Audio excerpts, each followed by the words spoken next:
So I'm going to start with McKenna Dunbar of Sierra Club. McKenna was voted one of LinkedIn's top voices in social impact and acclaimed thought leader in the renewable energy community. They act as Sierra Club's building electrification lead based in Virginia and lead a team focused on building and home electrification developments with a particular focus on net zero schools. Most of the work focuses on reducing dependence on fossil fuels in order to move the electric sector to clean energy. McKenna is the founder and president of Ecological Justice Initiative, an environmental advocacy nonprofit organization focused on youth-focused environmental research and engagement, and is also the CEO of Moko Kono, a social entrepreneurship development firm focused on reshaping the meaning of corporate social responsibility in ESG markets. Thanks, McKenna, for being here. I'm really excited. Thank you so much for the lovely introduction. I will be sharing my screen right now. Welcome, everyone. I am very pleased to be the keynote speaker for Redwood Energy's 13th Net Zero Forum, and I will be presenting on advancing equitable electrification and the net zero carbon economy. So, what will be discussed in this presentation are four main topics: our net zero future, resiliency, environmental justice, as well as an overview of equitable energy systems and my own involvement in the space. Anyways, my name is McKenna Dunbar. I go by she, they pronouns, and I'm the building electrification lead at Sierra Club based in Richmond, Virginia, also known as the land of the Powhatan people. And I am very passionate about environmental justice, clean energy policy, and expanding equitable energy systems for all. So what does a net zero future mean? Fundamentally, the phrase net zero refers to achieving a balance between the amount of carbon emitted and in the environment, as well as the amount that is removed from it. So reaching a net zero future is not only technically feasible, it is economically realistic as well. And the three main things I will discuss are smart energy infrastructure investments, electrification and decarbonization, as well as energy efficient systems. As professionals and organizers in this space, I believe it is important that we drive significant electrification of the building, transportation, and industry sectors by deploying more efficient equipments and production processes of renewable energy. It is not only about driving innovation forward, it is about changing traditional consumption patterns by using less products and materials to foster an environment with sustainable living standards. This matter surrounds seemingly smaller things to tackle, like increasing availability and accessibility of green and walkable cities with clean air, to electrifying small spaces and shared spaces, as well as appliances, which I am particularly interested in with heat pump technologies. And these pathways to a net zero future must include internal, social, and economic development as well. These of which can be considered sustainable and accessible infrastructure, which entails high quality, energy efficient, and digitally sustainable connected buildings.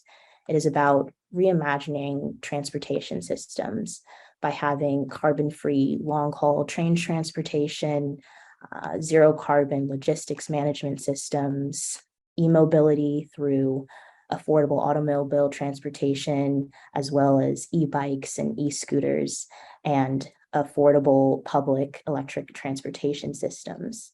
And it's about investigating effective waste management practices too. How can a circular economy support sustainability and public health efforts in overburdened communities? How can we reimagine waste systems in rural as well as urban areas? It is also about mitigating supply chain concerns, and this surrounds the ability to use business drivers to make clean energy supply chain more efficient and effective for both manufacturers and developers and consumers. It is about ensuring food security and increasing access to healthy food resources for unhoused individuals and those in institutionally underserved localities. And it's about sharing knowledge on community farming practices and how to grow and harvest your own food. Lastly, I believe that it also centers on sustainable tourism practices, developing tourism practices that are not only sustainable, but are also equitable, bearable, and viable. And we have to think about the economic variables that deal with bottom line and cash flows, how tourism relates to the conservation of natural resources in an area, and the manner in how social variables impact communities with quality of life, public health, access to education, equity drivers, and an overall state of well-being. In each section, I placed a did you know section, and for the net zero future one, I posed this fact. To reach net zero emissions by 2050, we need clean energy investment to triple in the next decade. And this is a very significant feat. And this speaks to the importance of this forum and having dozens of people join and having millions be a part of the clean energy movement. It is not only a movement, it is a revolution to change the traditional state of the nations that we all are a part of. And the themes that I just spoke of tie right into the next topic of conversation, the notion of resilience and why does it matter? The driving force behind the implementation of the work that we are all doing is really made evident by the nature of urgency surrounding the energy crisis, the severity of time and scale, and the grand investment of time and production of scale it takes for mass clean energy technology and integration to be made accessible and affordable in society is quite relevant. And it is also important to shift general social thought and consciousness to internalize the impending dangers that we will all face if significant changes not being carried out in the near future. And this really is about bringing climate change into the topic of climate change into the conversations we all have a part of the work that we do, because if not now, then when? With regard to response capacity, we should all seek to encourage stronger and smarter infrastructure to withstand the extreme weather that we face as a result of climate change and adverse energy conditions. It's about participatory and integrative processes and approaches that really bring together stakeholders and community members across jurisdictions, across nations, across boundaries, traditionally set boundaries, in order to cultivate that shared knowledge and really form resilient building strategies for mobilization. With regard to human adaptation, it's about identifying risk, vulnerability, and vulnerabilities and impacts involved in the work that we support. It's not just about how productive our work is. We really have to frame and reframe conversations into asking how resilient are our collective efforts, because that is fundamentally what is most important at this point of time. It is about the nexus of innovation and human resources. My apologies. One of the other facts that I decided to put up is something I found quite unfortunate. And according to the Environmental and Energy Institute America's, United States, and other nations' current infrastructure in the environment that we live in is presently rated as D+.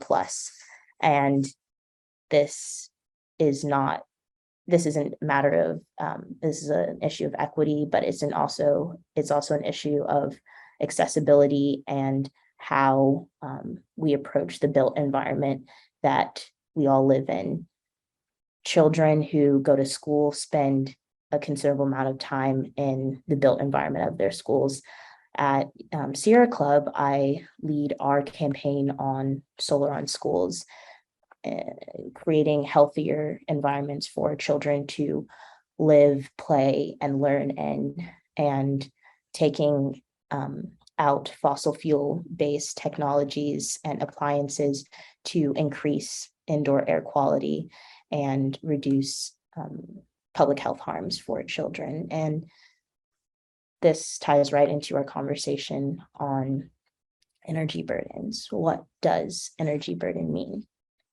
Our work towards energy equity and mitigating energy burden aims to understand the needs and responses of energy burden communities across the various nations that we occupy in order to help build strength and justice for those who are most impacted by the many mechanisms of oppression that the climate change crisis represents, but also with the current state of racial dynamics in our communities, as well as oppression against LGBTQIP+ communities.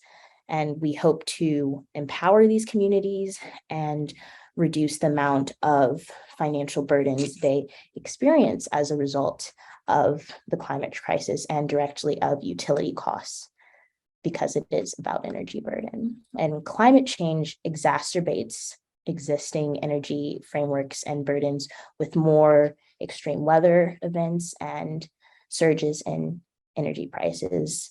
The nature of energy prices is quite volatile, especially now in other areas of our world, due to forces like those Ukrainians are experiencing with genocide by the hands of Russia. And alleviating energy burdens really requires investments of clean energy with weatherproofing of homes and energy efficiency.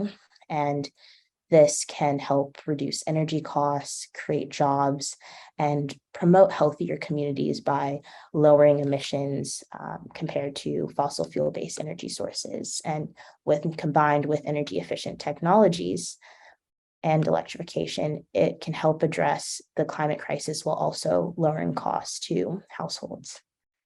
And with regard to weatherization, this is weatherproofing homes to optimize energy efficiency through actions like insulating windows and air vents, wrapping water heaters, changing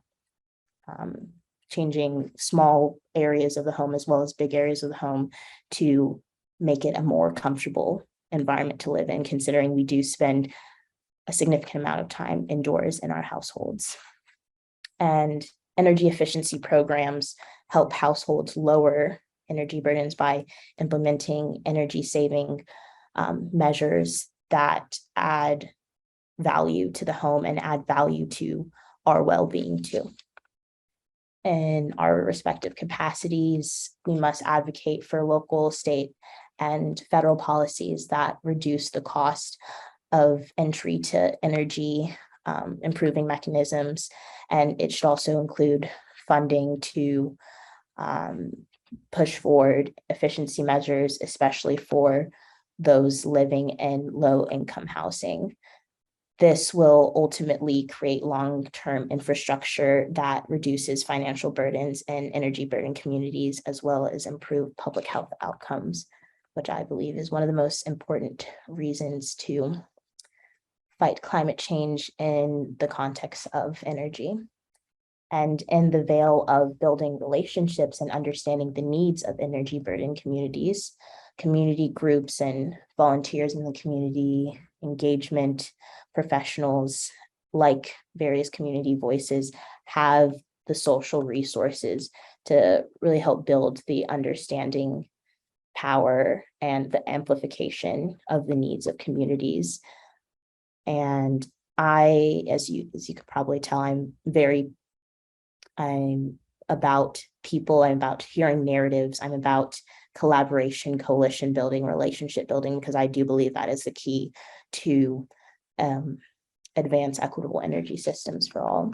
And some ways that we can mobilize community efforts around this issue can be encouraging policymakers to set energy affordability standards in the work that they carry out and vote on, bringing forward conversations on energy burdens, to allocate additional funding for energy efficiency and weatherization programs like RGGI, Regional Greenhouse Gas Initiative in Virginia, that is presently being threatened by the current administration, that government administration that is in the Commonwealth, Glenn Youngkin.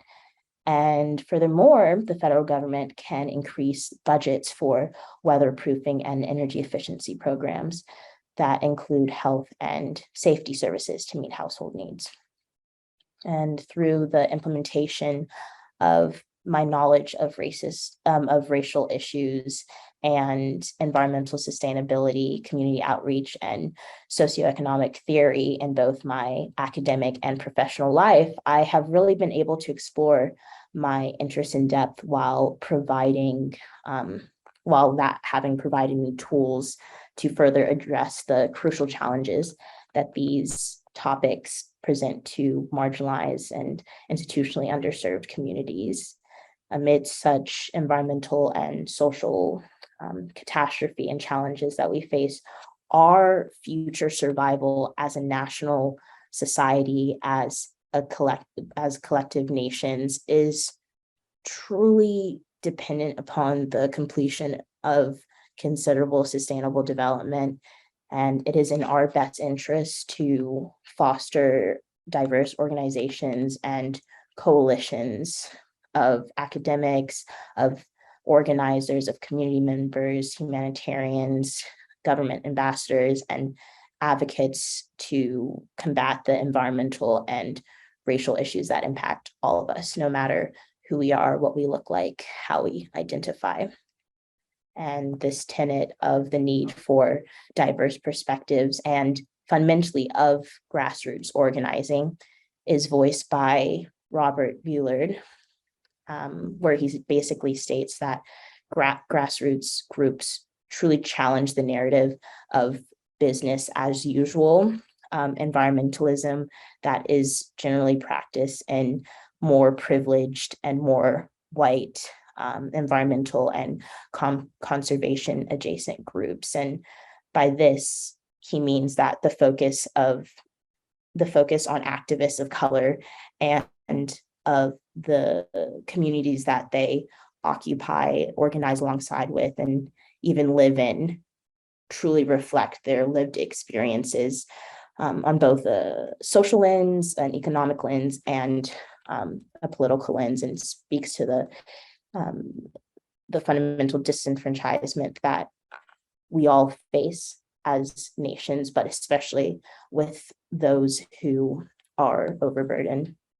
And it's important for me to note that my identity as a person of color, being Black and Latina, has enhanced my work in engaging with impacted communities of color, because the general notion of distrust for white individuals in such a colonized nation is very apparent. And this ties into conversations about the decolonization of our knowledge-based systems and the systems of American life that we are accustomed to. And these feelings were fostered as a result of spaces that have been historically taken away from community members. And these historical spaces surround the encroachment of predominantly white fossil fuel and waste industries on natural spaces and decision-making bodies that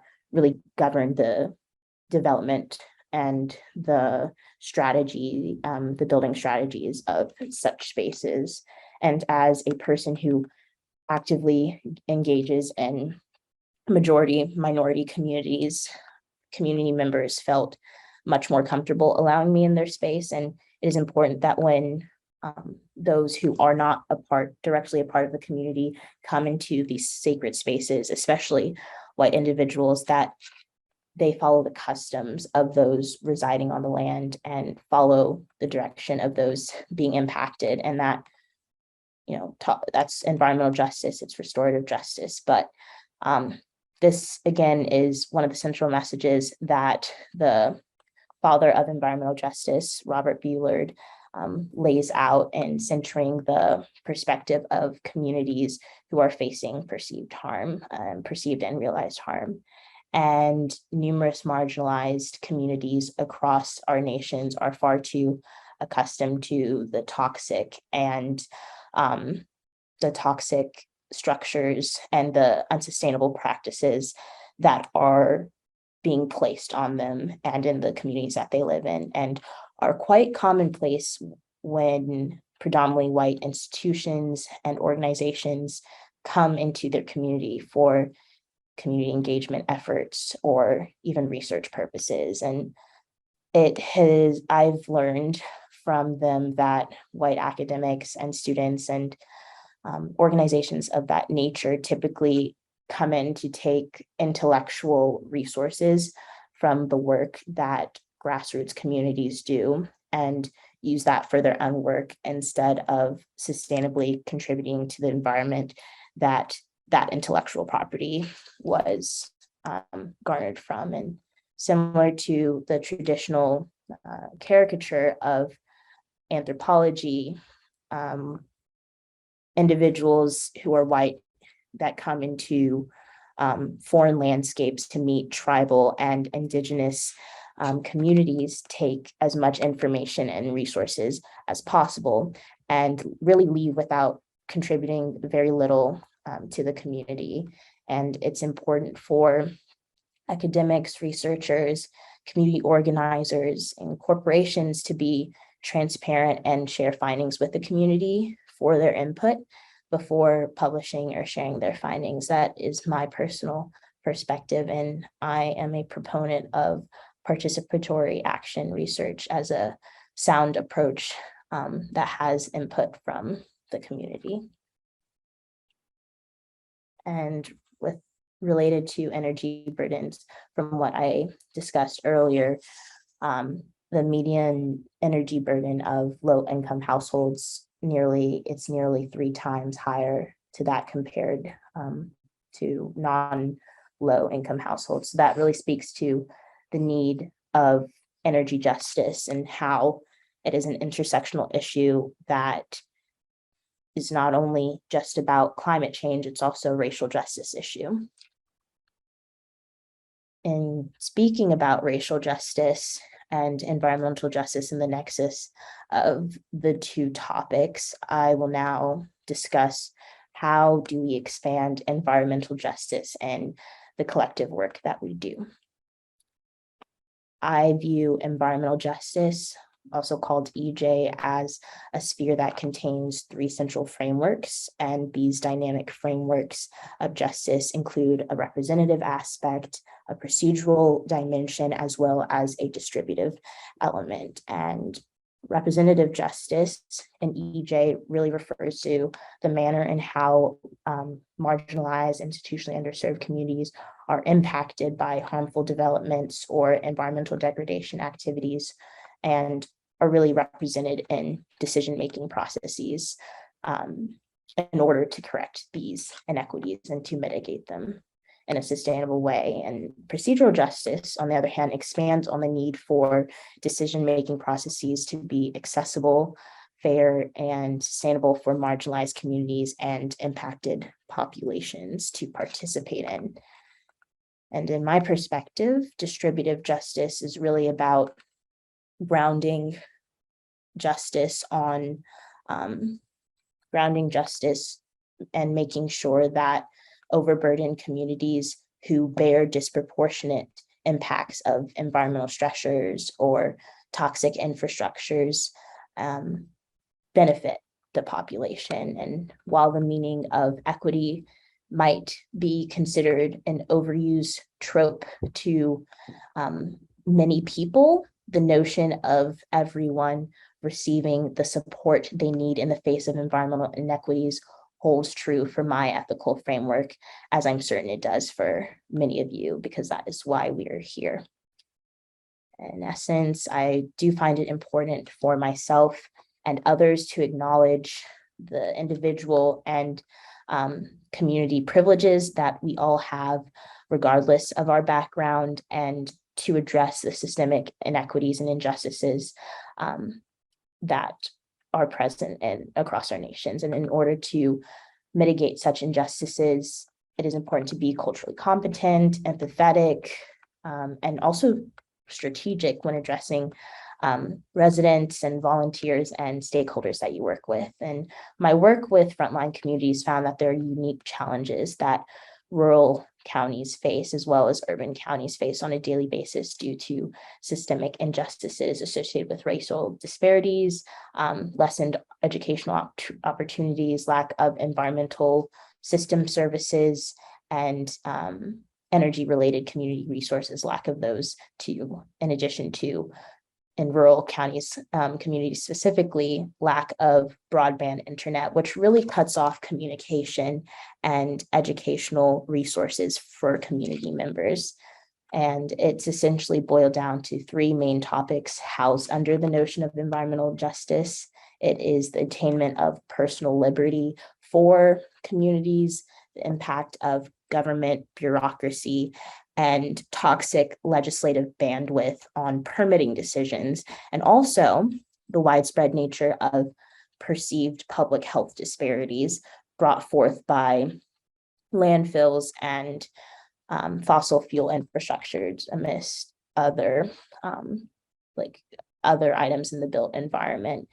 And a recent publication of mine alongside other academics in the EJ sphere really demonstrated the interconnection between rural identity in the forefront of climate change and climate justice movement, with a particular focus on the impact of pollution on youth and the encompassing impact that energy colonialism has on low-income, marginalized communities of color. And for me, racial justice is important for the welfare of society as a whole because it promotes a more tolerant and inclusive environment. It promotes opportunity, and it promotes moral development that is directly needed to combat the social and political evils that permeate through our civilizations, particularly involving the inequities apparent in low income minority communities of color in the South, where I reside. With that, I will end on one of my favorite topics, the importance of community. In this picture on the left, it was taken last Friday at University of Richmond, where I am a senior in. I work full-time at Sierra Club, but I also am a full-time student. That is a very important aspect of my identity. And here in the picture, it shows a portion of the crowd that rallied at University of Richmond's first ever climate strike, a part of Fridays for Future movement campaign that Greta Thunberg started 4 or 5 years ago. To the right is a picture of me alongside many Richmond activists and advocates in the environmental justice realm, where we are advocating for the state of Virginia to stay in RGGI because our governor, Glenn Youngkin, has already put out moves to take the Commonwealth out of this important and effective program that has generated over $350 million for the state in the past year and a half. Lesson 1, I believe it's important to find common ground through lived experiences. And this is really reflected in how you speak to others who are not directly in the environmental and energy community. It is about how you personally view your collective efforts and how you find the work fulfilling that you do. I think perceiving yourself in a positive light and the work that you do in a positive light really mobilizes and encourages others to do the same. Because if you care about your work, it is more likely that other people will care about your work. These are some pictures with on the right is a picture of me with Virginia Conservation Network, which is a consortium of 150 plus organizations in Virginia that focus on various timely topics, a part of the climate change conversation. And on the left is me last week after lobbying for HRES 975, which is about supporting youth mental health after climate disasters and providing resources for that. And I'm alongside congressmen speaking on why I'm personally there and why climate mental health is important. Oh, McKenna, I apologize, but we've just arrived at the 10:30 mark. Oh, great. My apologies. And there's also questions for you in the chat, just, thank you. I'm just sort of close up, just, Yes, of course. And so with that, I appreciate everyone for listening, and I will stop sharing my screen. Thank you.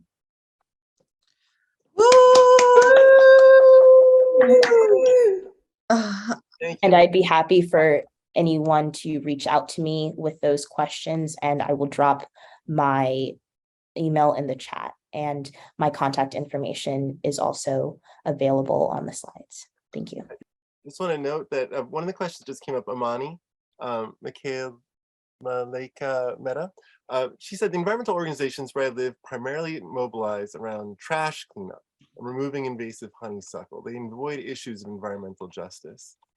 And that you've been speaking eloquently about how to incorporate environmental justice thinking into the current environmental movement.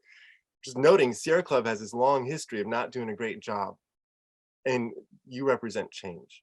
So I'm just curious, any last little insight on how the Sierra Club is changing? Sierra Club is reckoning with their longstanding history, our longstanding history of white supremacy embedded in our organizational framework and as well as our leadership base. And I believe that it's important for us to be individuals that others believe in, as well as be individuals that we believe in ourselves. And that is about creating a culture of accountability, a culture of justice, and a culture of community engagement where we are learning from and are in allyship with communities and individuals who are the main individuals speaking out on issues that impact them. And I appreciate you, Amani, for addressing that, because many organizations do avoid issues of EJ because it's a matter of discomfort for them. And that was actually lesson 4 on my slides, lean into discomfort, because in discomfort and vulnerability comes change. And with that change, we can scale impact and create a more livable future for all. Thank you. Yay. Thank you, McKenna. Awesome. Thank you, McKenna. Really appreciated that.